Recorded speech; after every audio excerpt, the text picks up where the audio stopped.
ભરૂચના ward number 11માં પાલિકાના contractor દ્વારા રસ્તો બનાવવામાં વેટ ઉતારીને હકીકી સ્થાનો રસ્તો બનાવવામાં આવતા અને ભ્રષ્ટાચાર આચરવામાં આવતા તેની રજૂઆત કરવા આજે પહોંચેલા સ્થાનિક આગેવાનો તેમજ કોંગ્રેસના નગરસેવકોને પોલીસ બોલાવવાની ધમકી આપતા તેઓ દ્વારા પાલિકા પ્રમુખના ચેમ્બરમાં જ ધરણા કરી નાખ્યા હતા।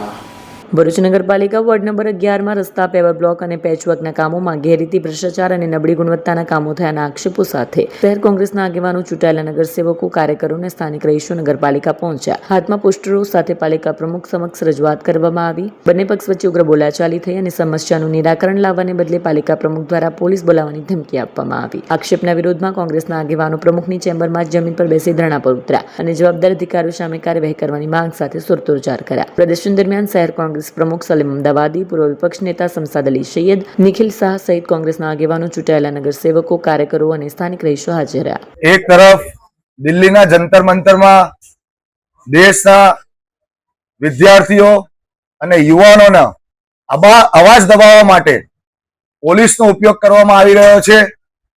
ત્યાં લાઠીચાર્જ કરવામાં આવ્યો, ટીયર ગેસ છોડવામાં આવ્યું। એવી જ રીતે ભરૂચમાં પણ જ્યારે સ્થાનિક પ્રશ્નો, લોકોની પ્રાથમિક જરૂરિયાતના પ્રશ્નો માટે સ્થાનિક આગેવાનો, વિપક્ષના કોર્પોરેટરો, શહેર કોંગ્રેસનું ડેલિગેશન અહીંયા રજૂઆત કરવા પ્રમુખશ્રીને આવ્યું, ત્યારે એ રજૂઆતને કઈ રીતે લોકોની પ્રશ્નોને તાત્કાલિક ધોરણે નિરાકરણ આવે એ માટેની કામગીરી કરવા માટે આ નગરપાલિકાના પ્રમુખે અમને કીધું કે અમે કરીશું એ કામગીરી, પરંતુ પાછળથી એક ફોન આવે છે અને ફોનમાં આવ્યા પછી પ્રમુખશ્રી તાત્કાલિક ધોરણે અમને એવું કહે છે કે ભાઈ ઓછા લોકો રજૂઆત કરવા આવો, આ રીતે રજૂઆત નહીં ચાલે, અને પોલીસની ધમકી આપે અમારો અવાજ દબાવવા માટે। એટલે દિલ્હીની જેવું જ ભરૂચના સ્થાનિક લોકો માટે પણ આ પોલીસનો ઉપયોગ કરી રહ્યા છે, લોકોના અવાજ દબાવવા માટે, લોકો પોતાની માંગણીઓ પણ ના કરવા આવે એવું પ્રમુખનું આજે વલણ હતું।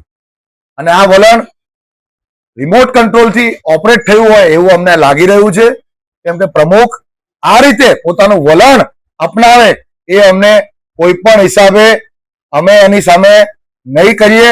અમે આજે આ કેબિનમાં બેઠા છે, તમે પોલીસની ધમકી આપી અમે બેઠા છે, બોલાવો પોલીસને। તમે જે રીતે ચૂંટાયેલા સભ્યો છો, તમે બંધારણના ભાગરૂપે તમે પ્રમુખ બન્યા, અમે પ્રજાએ વિપક્ષનો મેન્ડેટ આપ્યો એટલે અમે વિપક્ષમાં બેઠા છે, પરંતુ તમારો જે આ નગરપાલિકામાં રોલ છે એ રોલ અમારો પણ છે। તમે અમને પોલીસની ધમકી ના આપી શકો, અને પોલીસની ધમકી તમે એમને આપો છો જે એમના પૂર્વજોએ અંગ્રેજોને આ દેશમાંથી ખદેડી મૂકેલા હતા, તમે એમને પોલીસની ધમકી આપો છો। અમે કોઈ પોલીસથી બીવાના નથી, અમે કોઈ ક્રિમિનલ રેકોર્ડ વાળા નથી। પોલીસનો દુરુપયોગ તમે કરી રહ્યા છો। પોલીસને પૂરતો એમનો કહી શકાય કે પોલીસનો જે રોલ હોય છે ભરૂચના લો એન્ડ ઓર્ડર સાચવવાનો, એ માટે પણ તમે અમને કામગીરી નથી કરવા દેતા। તમે રાત દિવસ પોલીસને, આ ડેલિગેશન આવ્યું છે એમને ઉચકી લો, પોલીસનો ઉપયોગ તમે આ રીતે કરી રહ્યા છો। પોલીસને તો એમની કામગીરી કરવા દો, એમની ફરજ બજાવવા દો। તમે પોલીસને વારે ઘડીએ તમારી આગળ લાઈને ઉભી કરી દો છો, લોકોના અવાજ દબાવવા માટે ઉભા કરી દો છો। આ હવે નહીં ચાલે, લોકો જાગી ગયા છે। આ આંદોલન હવે મોટું સ્વરૂપ લેશે। પોલીસની ધમકી, કોઈને પણ પોલીસની ધમકી આપશો તો હવે ચાલી રહેવામાં નહીં આવે।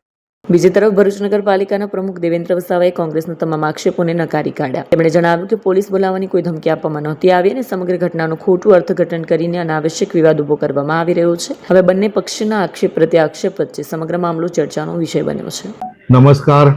આજરોજ વિપક્ષના મિત્રો દ્વારા જે રજૂઆત કરવામાં આવી હતી વોર્ડ નંબર 11ને બાબતે, એમાં અમુક જે રસ્તાઓનો પેચિંગ વર્ક અને ગટર ઉભરાવાના કારણે જે બ્લોક ખોલવામાં આવ્યા હતા એના લીધે થોડા બ્લોક અસમાંતર થયા છે।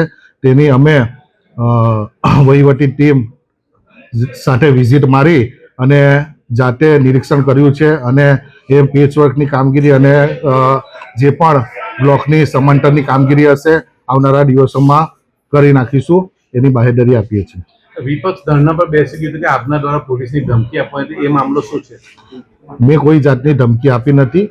એમાં એમને વોર્ડ વાઇઝ રજૂઆત કરવાની માંગણી કરી હતી અને એ લોકો ઉગ્ર ઉગ્ર માંગણી સાથે એ લોકો દર વખતે આવે છે. તો મેં ખાલી એટલું જ કીધું હતું કે વોર્ડ વાઇઝ તમે સભ્યો તમારી રજૂઆત કરવા આવો અને આપણે એનું નિરાકરણ લાવીએ.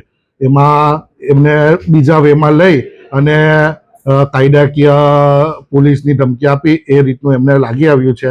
એ રીતની મેં વાત નથી કરી, એટલે એ તદ્દન ખોટું છે.